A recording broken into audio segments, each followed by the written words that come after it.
This is a brief explanation of the project in Tokyo. What the competition was the project to change the location of the main municipal building and replace this site with a public facility which was called the Tokyo International Forum. Somehow the whole thing was a sort of mix between a more Western conception of a cultural center with something they had themselves sort of reinterpreted in their own way of seeing how this could generate a lot of traffic and so on. We started by trying a number of different things that were all kind of fairly sort of unremarkable. And then so we decided to quit. I had planned a European vacation. Imagine how old all of this. Pan Am was at that time the airline that one would take to go to Europe. 2 hours into the flight, we were served dinner. It had in the menu the logotype.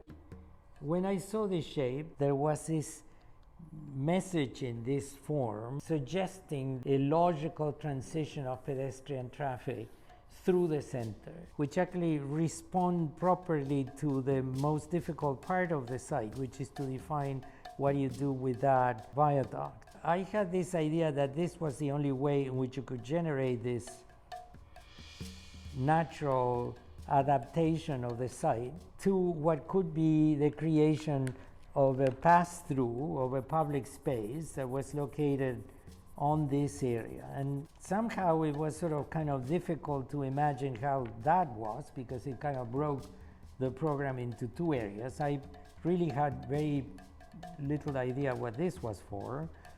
This road was going to be an important access. This is fairly ceremonial. It had to be highlighted, but also a way of getting from the palace into this area.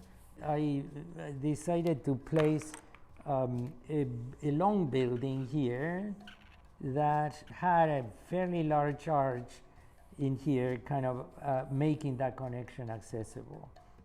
The theaters that were in different areas could be organized in a way that somehow generated a kind of logical way of accompanying the curvature. Rather than having the theaters on grade, that we could elevate the theaters and make a series of boxes that were stepping out in this direction.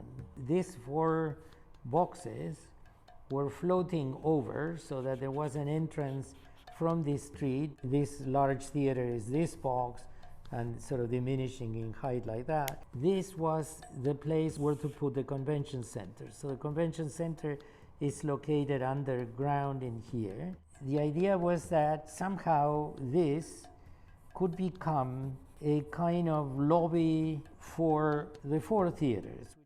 That at the same time we needed to block the noise of the train tracks with a building that became the conference center. So essentially what happens is that you come down into a lobby, which is here through very large steps. You can go to the